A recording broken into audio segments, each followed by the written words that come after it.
عبداللہ بن عباس رضی اللہ تعالیٰ عنہ نے لہو الحدیث کی جو تشریح کی ہے وہ گانا بجانا، موسیقی کے آلات، تو یہ سب چیزیں اس میں داخل ہیں. تو علماء نے لکھا ہے کہ کوئی ایک چیز اس آیت کا مصداق نہیں ہے، ہر وہ چیز جو اللہ کی یاد سے آپ کو غافل کر دے اور غفلت کا ذریعہ بنے، جو آپ کو قرآن و سنت سے دور کر دے. اس میں ڈرامے، فلمیں اور سارا دن جو میچز دیکھتے رہتے ہیں بیٹھ کے، سارا دن تبصرے کرتے رہتے ہیں، ہر وہ چیز جو آپ کو اٹریکٹ کرے اپنی طرف اس طور پر کہ وہ آپ کو اللہ سے اور اسلام سے اور قرآن سے غافل کر رہی ہے، وہ تمام چیزیں لہو الحدیث میں داخل ہیں. اب اسی آیت سے علماء نے موسیقی کے ناجائز ہونے پر بھی استدلال کیا ہے، کیونکہ موسیقی بھی جو لوگ گانے بجانوں میں لگتے ہیں ان کو پھر قرآن سے دلچسپی تھوڑی ہوتی ہے، وہ تو ہر وقت ہیڈ فون لگا کے، ہینڈ فری لگا کے ناچتے رہتے ہیں، گانے سنتے رہتے ہیں.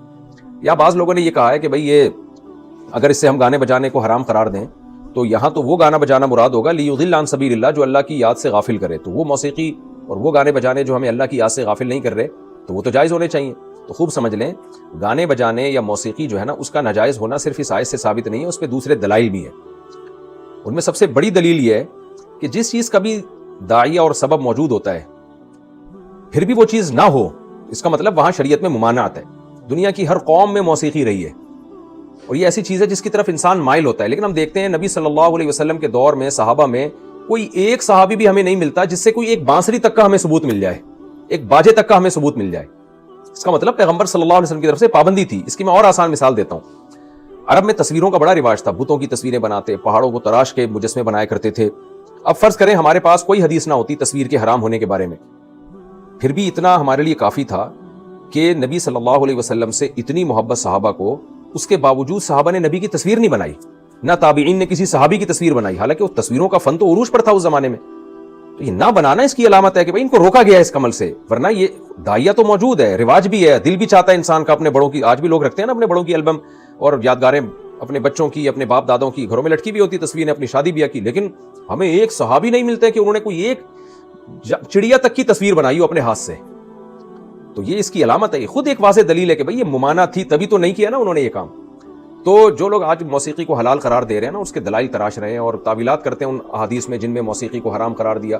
جیسے حدیث میں آتا ہے ترمذی میں، قرب قیامت میں کچھ لوگ گانے بجانے والی عورتیں لائیں گے اور جو ہے وہ ناچ گانوں کی محفل ہوگی، موسیقی ان کے سروں پہ بجائی جائے گی اور اللہ ان سب کو زمین میں دھسا دے گا. تو تعویل کرتے ہیں کہ جی اس سے تو وہ موسیقی مراد ہے جو لڑکیوں کے ساتھ ہو اور یوں اچھل کود مچائی ہوئی وغیرہ وغیرہ جو بھی دلائل دیے جاتے ہیں. سوال پیدا ہوتا ہے بھائی اگر یہ آپ جس موسیقی کو جائز سمجھ رہے ہیں اگر یہ جائز ہوتا ہے تو کوئی ایک صحابی سے کوئی ایک ضعیف روایت میں تو ثبوت ملتا نا ہمیں کہ انہوں نے بانسری بجائی ہے یا کسی کا بیٹھ کے گانا سنا ہے ان لوگوں نے.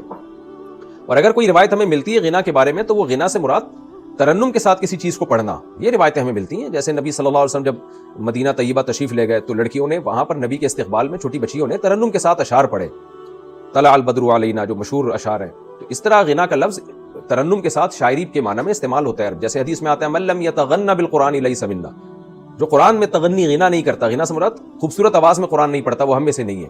تو اب یہ تو نہیں کہ آپ قرآن معاذ اللہ گانے کے طرز پہ پڑھنا شروع کر دیں.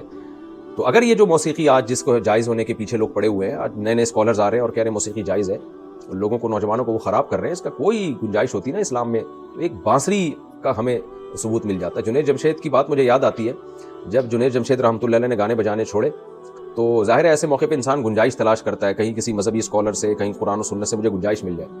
تو بہت سے لوگوں نے جنید جمشید کو کہہ دیا گانے بجانے جائز ہیں اسلام میں، لیکن جنید جمشید کی ایک بڑی اہم بات ہے، اس نے کہا کہ میں نے بہت تلاش کیا کہ ایک بانسری تک کا بھی مجھے اگر ثبوت مل جائے نا تو میں دوبارہ موسیقی شروع کر دوں گا. تو میں نے تلاش کیا، کہیں بھی کسی اسکالر نے ایک بانسری تک کا بھی مجھے حدیث سے ثبوت نہیں دکھایا کہ صحابہ یا تابعین میں سے کسی نے بانسری بھی استعمال کی. اس سے پتہ چلتا ہے اسلام موسیقی کو پسند نہیں کرتا. اور یہاں بھی اللہ تعالیٰ نے جیسے عبداللہ بن عباس کی جو تفسیر ہے اس کے مطابق لہو الحدیث میں یہ غنا، گانے بجانے اور موسیقی کے آلات شامل ہیں. اس کو اللہ نے ایک برائی کے طور پہ بیان کیا. یہ چیزیں عام طور پر اللہ کی یاد سے غافل کرتی ہیں. ہاں کچھ موسیقی ایسی ہے جس کے جواز میں اختلاف ہے، جیسے کہ جنگ کے موقع پر جو دف بجایا جاتا ہے یا لوگوں کو ابھارنے کے لیے جنگ کے موقع پر جو ہے وہ دف ڈھول وغیرہ بجایا جاتا ہے یا اس طرح کا کوئی ترانہ گایا جاتا ہے، تو ایسے موقع پر پھر فقہا کا اختلاف ہے. تو جہاں اختلاف ہوگا اور سوسائٹی کی ضرورت ہوگی تو وہاں خاص مواقع پر گنجائش سے فائدہ اٹھایا جا سکتا ہے، لیکن نارملی جو ہے اس کا جواز، یہ اس کا فتویٰ دینا یہ ٹھیک نہیں ہے. وَمِنَ النَّاسِ مَن يَشْتَرِي لَهْوَ الْحَدِيثِ، اللہ کہتے ہیں لوگوں میں بعض ایسے لوگ ہیں جو بیکار باتوں کو خریدتے ہیں، لِيُضِلَّ عَن سَبِيلِ اللَّهِ، تاکہ اللہ کے راستے سے لوگوں کو روکیں، بغیر علم، بغیر دلیل کے. یعنی ہونا تو یہ چاہیے آپ کے پاس کوئی دلیل ہے اسلام کے غلط ہونے کے لیے تو وہ لے کر آؤ.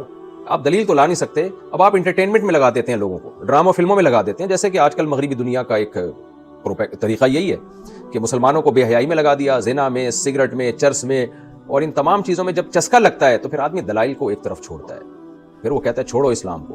تو یہ آج بھی مغربی دنیا اسی طرح اسلام سے لوگوں کو روکتی ہے, ہمیشہ سے روکتی رہی ہے. عیاشی میں لگا دیا آپ کو اور آپ کام کی زندگی سے محروم ہو گئے. آپ دیکھیں جب یہ فلسطین اور اسرائیل کا چل رہا تھا تو کرکٹ کے میچ آ رہے تھے, اس وقت لوگ اس کو چھوڑ کر میچوں میں دلچسپی لے رہے تھے. تو تمام وہ چیزیں جو آپ کو اللہ کی یاد سے اور ضروری کاموں سے غافل کر دیں وہ لہو الحدیث میں. ہاں, ہر طرح کا لہو ہمیشہ حرام نہیں رہتا. کچھ لہو تو ایسے ہیں جیسے میں نے بتایا غنا اور موسیقی, وہ ناجائز ہیں, اور کچھ لہو ایسے ہیں جو مباح ہیں. دوسری قسم لہو کی وہ ہے کہ جو صرف جائز ہے, یعنی کوئی ثواب بھی نہیں ہے, کوئی گناہ بھی نہیں ہے, جیسے ایسے ادھر ادھر آدمی کھیل کود کے ٹائم ویسٹ کر رہا ہو. ناپسندیدہ ضرور کہا جائے گا اس کو, لیکن حرام نہیں. اور تیسری لہو کی قسم وہ ہے جو مستحب ہے, وہ دیکھنے میں لہو ہے, حقیقت میں وہ لہو نہیں ہے. جیسے وہ کھیل جو دماغی صحت کے لیے ضروری ہیں تاکہ آپ اپنے دماغ کو مفید کاموں میں استعمال کر سکیں. دماغ اس کے بغیر آپ کا فریش نہیں ہوتا, تو وہ صرف جائز نہیں, نیت اچھی ہو تو وہ ثواب بھی ہے.